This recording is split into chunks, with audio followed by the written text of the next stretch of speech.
자, 여러분 안녕하세요. 오늘은 인도 근대사 두 번째 시간 설명을 하겠습니다. 우리 지난 시간에 뭘 배웠죠? 1757년에 있었던 플라시 전투에 대해서 배웠죠? 자, 플라시 전투를 통해서 영국은 프랑스를 몰아내고 인도 독점 지배권을 얻게 됩니다. 그러나 아직은 그 당시 인도는 무굴 제국이었고 아직은 식민지까지 영국의 식민지까지 되질 않았는 상태에서 자, 인도인의 분노가 폭발한 세포의 항쟁에 대해서부터 설명을 다시 하겠습니다. 플라시 전투 딱 100년 뒤에 1857년에 세포의 항쟁이 일어나게 되는데 영국의 수탈에 반발했었던 동인도 회사에 고용이 됐던 용병이 있었죠. 그 용병이었던 세포이가 델리를 중심으로 해서 처음에 일어난 그 항쟁이 세포이 항쟁입니다.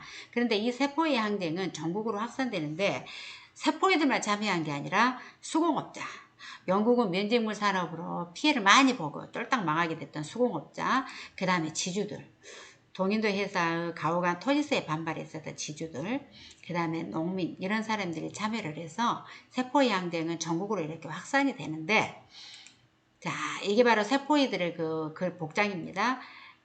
고용이 됐던 세포이들 이런 사람이 맨 처음에 들고 일어났는데 이 세포이 항쟁은 전국으로 이라고 확산되는 데는 한 여성 지도자가 있었습니다. 세포이 항쟁의 지도자였던 이 사람은 어느 번국의 지주였다고 해. 어느 나라 어느 지방의 대지주였었다고 하는데 이 지도자가 바로 세포의 항쟁의 여성 지도자가 바로 락슈미바이입니다. 락슈미바이라는 이 사람의 지도로 세포의 항쟁은 전국으로 확산이 돼서 영국에 더 적극적으로 저항을 하게 됩니다.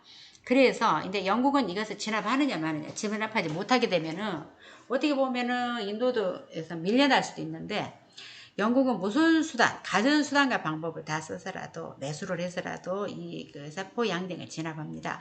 그러고 난 다음에 이 진압한 것을 하고 나서 이를 계기로 해서 동인도 회사에 고용됐던 세포이가 이렇게 쓰니까 동인도 회사를 없애버립니다. 그러고 난 다음에 명목상으로 남아있었던 이 무굴 제국을 멸망을 시키고 황제 그 술탄을 폐위를 시킵니다. 이 세포이 항쟁에 세포이들하고 무굴 제국은 마지막 황제가 조금 이렇게 좀 연관이 되어 있어서 이걸 계기로 해서 무굴 제국을 멸망을 시키고 술탄도 폐위를 하고 영국령 인도 제국을 만듭니다. 그래서 1877년 영국령 인도 제국을 만들어서 황제는 영국의 빅토리아 여왕이 인도 황제를 겸하는 걸로 해서 무굴 제국은 역사에서 사라지게 됩니다. 그리고 완전히 없어지게 됩니다.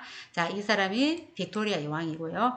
자, 이 사포의 항쟁에 대해서는 좀 더 그 자세한 이야기는 이따 여러분의 그 학습지 하단에 보면은 QR코드로 영상 자료를 하나 올려놨으니까 그 QR코드 영상을 찍어서 보면은 지난 시간에 배웠던 우리 영국이 인도에 진출하게 된 과정부터 인도 국민회의 활동까지 또 세포 양대행에 대해서 자세히 좀 설명이 되어 있으니까 그걸 시청을 하면서 좀 더 자세히 이해를 하게 됐습니다.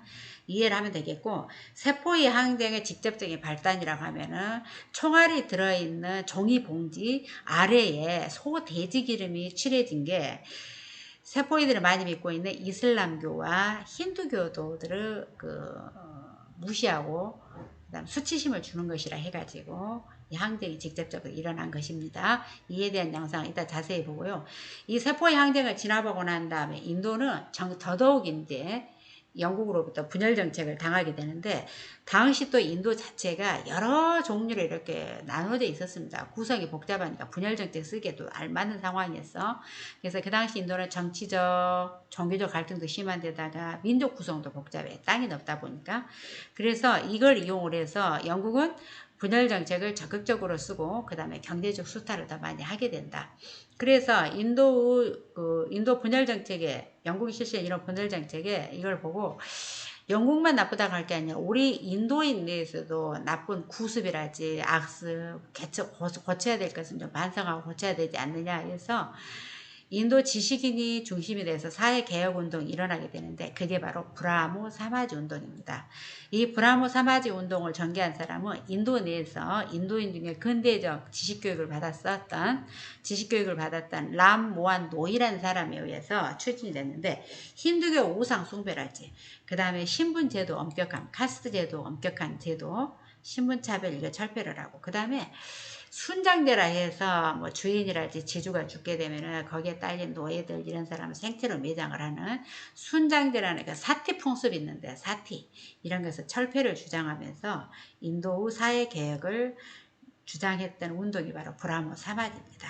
이 브라모 사마지 운동을 이끌었던 대표적인 지식인 람모한 노이라는 사람이 있는데 도대체 이 브라모 사마지라는 말 뜻이 무슨 말일까요? 브라모 사마지라는 말 뜻. 브라모는 자 브라만들, 자 사마지는 모임이라는 뜻입니다. 그래서 신분제도 카스트제도 최상층을 이루고 있는 브라만들의 모임이라는 뜻인데 브라만들이 중심이 돼서 인도의 나쁜 악습을 폐지하자는 운동이 바로 브라모 사마지 운동입니다. 일종의 인도 사회 개혁 운동이라고 할 수 있습니다. 자, 브라모 사마지 운동이 전개되게 됐었고 그 다음에 이제 1885년에 인도 국민회의라는 단체가 결성이 되는데 원래 이 인도 국민회의 단체는 영국의 그 식민정책에 찬성이라는 친영파 단체입니다. 친영파들이 모인 단체야. 그런데 나중에 이제 인도에 반대하는 반영 단체가 되는데 처음 이 인도 국민회의를 결성을 한 때는 누가 만들었냐면은 영국 사람이 만들었습니다. 처음에 영국이 인도인 중에서 식민 지배에 적극적으로 협조하고 우대를 해주면서 식민 지배에 좀 협조하는 그런 인도인들이 좀 필요했어요. 그래서 영국 지도로 인도 지식인들을 중심으로 해서 친영파를 중심으로 결성을 했어요.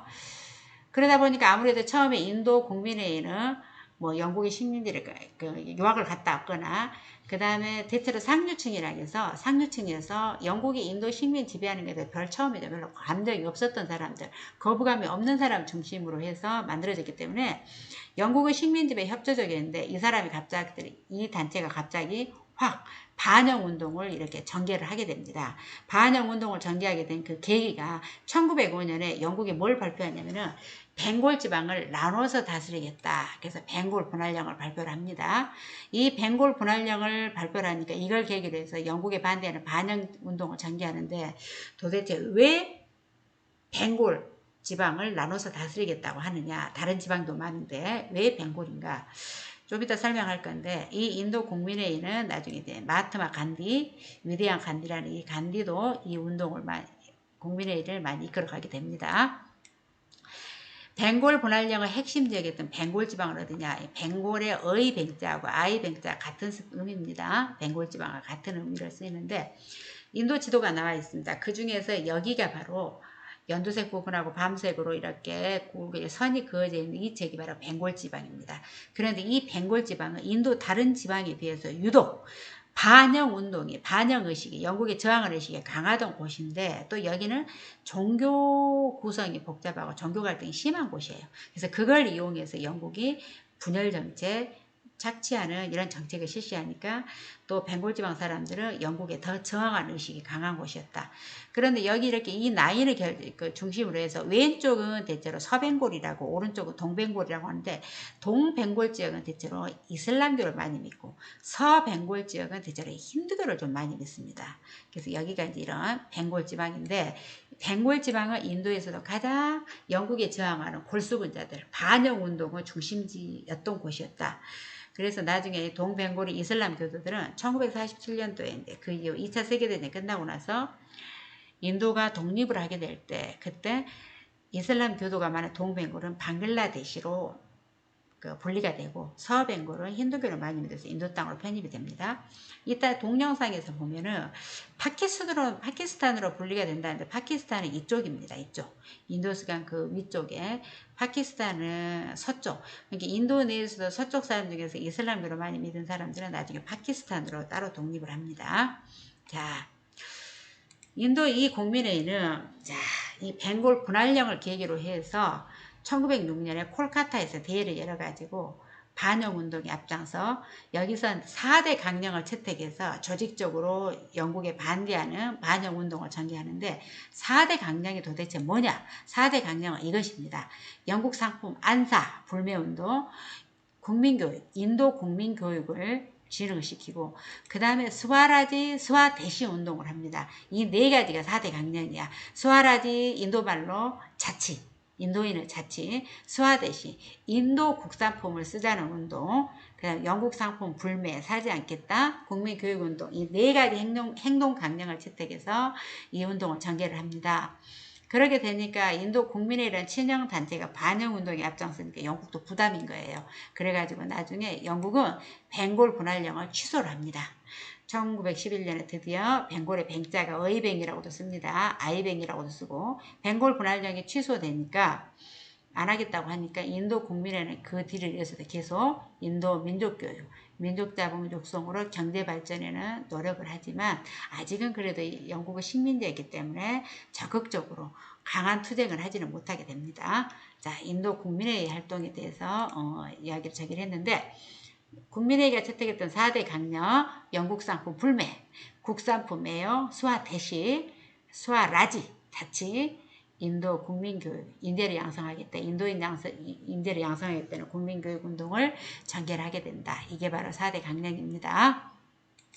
여기까지 이제 오늘 학습 내용은 강의는 마무리고, 학습지 밑에 보면은 서치 그래서 구글 창에 여러분이 세포의 항쟁에 대해서 검색을 해서 세포의 항쟁과 관련된 핵심의 주요 내용을 여기다가 정리를 하기 바랍니다.